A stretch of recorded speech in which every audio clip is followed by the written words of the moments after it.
Hey, brassfacts here. Wanted to take a break from reviews and talk about something probably less. I almost knocked over my coffee.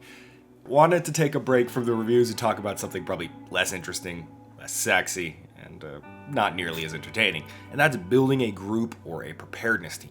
Time and time again, I get the question, how do I build a team of like-minded individuals for preparing for scenarios we talk about ad nauseum? How do I gather up a group of individuals that I can train with, practice work together to achieve this goal? We all know being a lone wolf is probably not the best of ideas, but how do we actually put that into practice? Well, frankly, I can only tell you about my personal experience and what I've done. In fact, I'm not even a poster child for a good preparedness team, and there's far more people out there that have far more successful groups. Now, things have gotten easier for me, admittedly having a semi-popular, channel, but most of what I'm talking about here today is experience that predates that. So I'll structure this video to be like a policy prescription, something you can do, but you should still view this as more of an anecdote and tailor it to your experience. I don't have all the answers here. Obviously, tons of you already squared away, already good to go. This isn't really for you. This is more for the numerous amount of individuals just starting out in this lifestyle. And they're probably, like I was, and probably you at some point, are feeling a bit overwhelmed seeing all of this and not really sure where to start. Real quick, why do we actually want to build a small team? Shouldn't we be focusing on something like, a community? Well, yes, but no. Unless you already live in a pre-established small town community that's very self-reliant, the ability to build up a even slightly preparedness-oriented community is incredibly difficult, time-consuming, and in some locations completely untenable. The ability to build up a small to large preparedness team or group, that's something everyone can do and can do in any location, and it yields immediate results and benefits. Even when you bring back the community, a community is an aggregate of its members. By improving yourself and those close to you, you become a more valuable asset.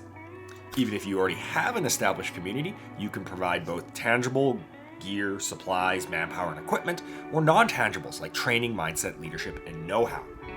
It might come down to you and your group to slot in and step up to the plate within an existing, pretty basic community when the time comes, or to form the basis of a new community to form around it if things have gotten really bad. Or perhaps band together with other like-minded groups, use your imagination. I'm very much of the opinion that the majority of post-disaster oriented communities doesn't have to be the end of times, could just be natural disaster, could be extreme civil unrest, could be slight collapse of government, could be loss of monopoly of violence, any of the above.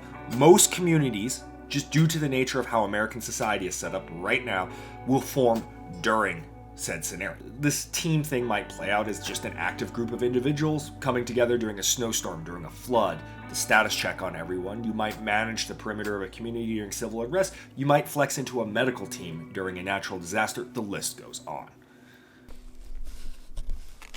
Pop-Tart. It's where a man should be.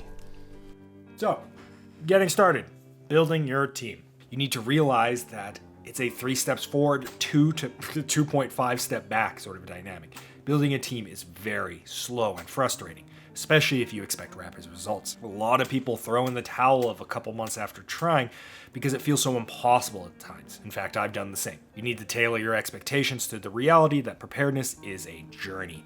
And despite what the media tells you, fortunately, the world isn't going to end tomorrow, and thus you don't need results by tomorrow. Similarly, a lot of people like to pretend they're serious about training, preparedness, and more.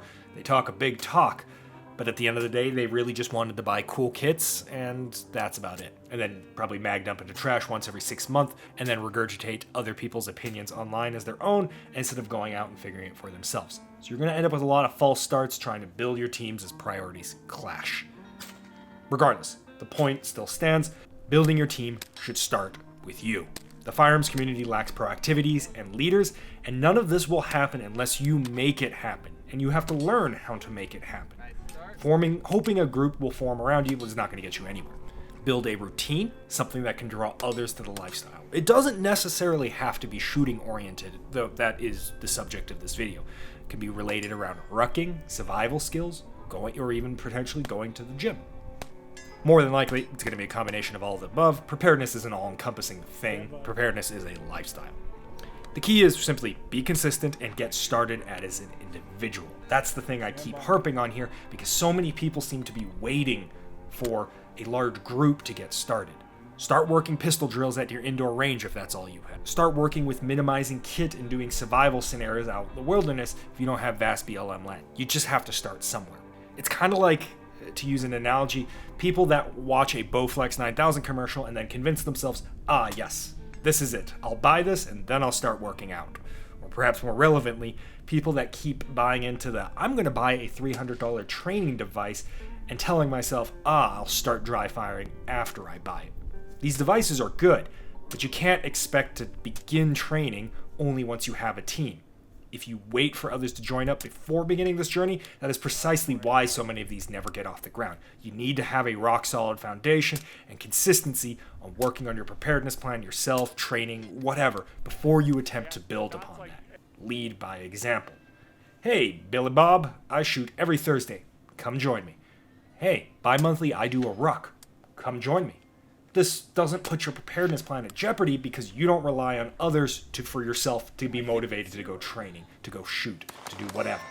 Now, obviously, if you're going to do stuff with other people, you need to be flexible, work with them as well to make it happen.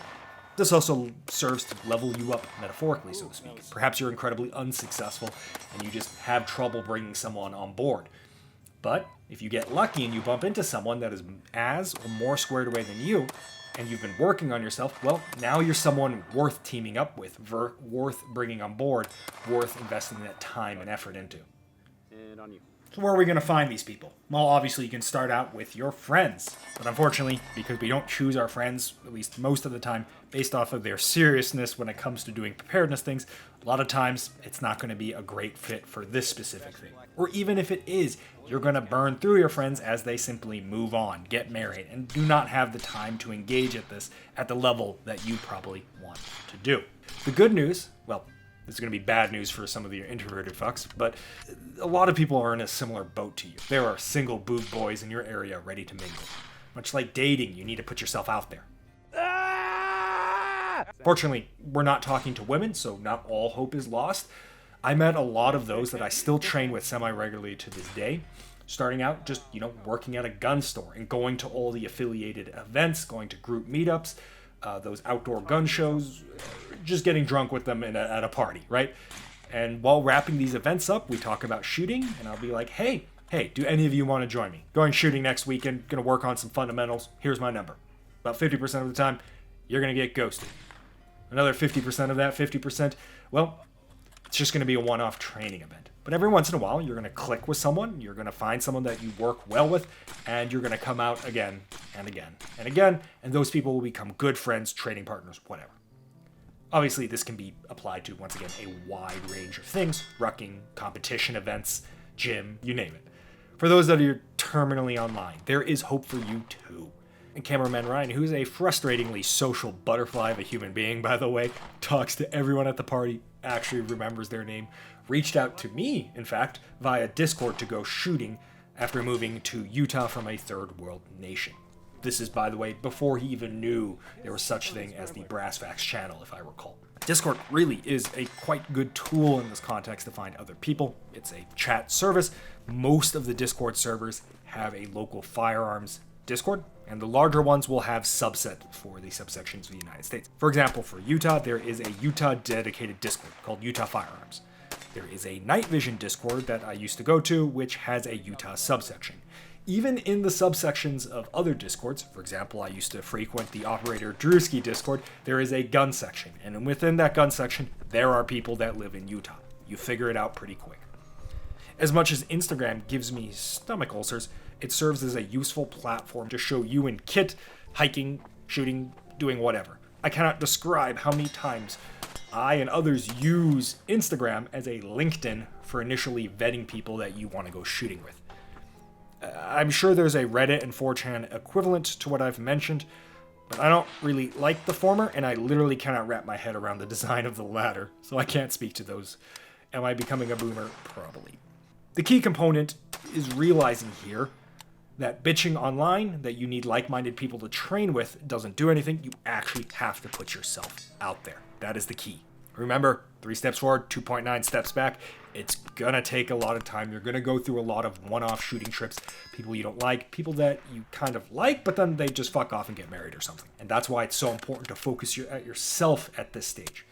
The better you are, the more attractive as someone else wants to shoot with you, you become. So it's never a waste of time. Okay, when you start finally getting people to actually hang out with you consistently, what are we working on? Well, fundamentally, you're going to be working on the same thing you work on throughout your shooting career. But I think it's important, especially here, to focus on fundamentals and competencies.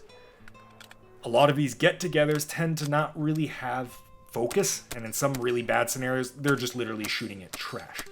Certainly fun to do, nothing against, having fun every once in a while, but it's really disingenuous and dangerous when people start conflating shooting into trash and bump firing with actual, legitimate training or high round competency. Now is the time to figure out the basics. No one really enjoys, unless you're both starting at the same level, teaching someone how to do a proper reload. No one enjoys going rucking with someone to only find out they have no idea how to filter water. They've overloaded their backpack. Their boots haven't been broken in. That is a great way to turn off a prospective prospect from ever wanting to work with you again. Now is the time to figure out the basics, the fundamental, and in some ways, the boring shit. You can focus sometimes on stuff like 260 round full magazine break from contact drills, but a lot of those are a lot more SOP and group training wise and a lot less on improving yourself. And if you can't consistently field a team, a lot of this isn't going to be all that useful or carry on as your group cycles and attritions. As your network of prepared citizens grows, some serious once again, a lot of them less serious, you'll notice a lot of your growth is going to become organic and self-sustaining, especially as groups begin to cross-pollinate and you, potentially, because you've worked on yourself, begin to be viewed as the good leader, the person with the knowledge, the person that is serious, you name it. As your numbers grow, more and more people will be referred to you, and you can begin to reach a double-digit threshold. At this point, you can decide to potentially take the next step. A good example of this is there is an adjacent group to mine that has about a 3-member overlap with my own group, where those 3 members are quite active in both groups.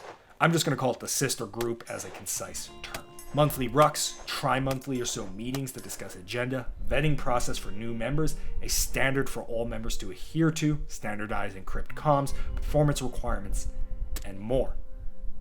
With this large group, training patrols, multi-team fire maneuver, rucking, long-range comms, pooling money for enablers, dedicated training personnel, the list goes on, you can begin to really get into some more advanced training stuff.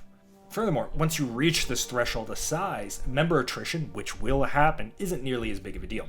If you work on SOPs and platoon-sized drills, losing 2 people is relatively easy to replace and then train them back and integrate them into the larger force structure.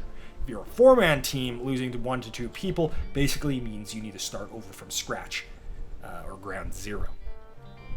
These large teams are much more organizations, hence the notional shift in mentality you need to have when setting up something like this. I think it goes without saying why switching to this large organizational structure has benefits. In any scenario, having more people on hand is useful, not just for the cool guy fire maneuver type stuff, but even more the logistical administrative type stuff. You have more people that can handle, water runs. You can have more people that can be used for security, not overstressing each individual members. Most of these groups are going to have families, and having more people on hand to just manage the family side of things is useful. Right? The larger you are, the closer you are to being analogous to a community, and certain skill sets are more and more likely to be present within that group. But it's also worth considering some of the downsides when making the transition to one of these larger groups. I think it's very easy, and I've seen this a lot, to create large, bloated, ineffectual organizations with a lot of fat, especially when only shooting becomes the focus, vetting becomes lax, and each member ends up requiring a lengthy in-dock process. Having limited supplies means in an actual event, they're basically just an expensive calorie guzzler and more. And that doesn't speak to the fact that you have to ultimately align everyone morally and ideologically and mentally such that everyone's on the same page and you don't have infighting when things get tough. That's why personally I've stuck sort of with a smaller group, 4 to 5 hardcore individuals with about 5 to 10 less serious individuals as a bigger support structure. Will I push beyond that? Yeah, one day perhaps, but not my current living condition. Like I said, I'm not the poster child, but it's what makes sense for me. Brassfacts here. It's the outro. I don't say that in the outro. Fucking idiot. For those sticking around, I'm going to put a comment down below because I have no idea when YouTube is going to allow me to post this video. Thanks, YouTube. And I'll have some information about a meetup that we're going to potentially do with all the Utah guys. There'll be information down below, and you can actually, well, potentially meet some people. Well, once again, information down below. And that's it. That's really it. Wow. Bye. Treats from ARFTAC, our buddies at ARFTAC. Oh my goodness. Is it pretty? Is it pretty? Oh, that's so lazy. You're on a slope. You look hard to eat, actually. They're not crunchy. They're Well, she has no molars anymore. Yeah, we'll save this one for later once you've had your fill of grass and then barf it back up. She's it's actually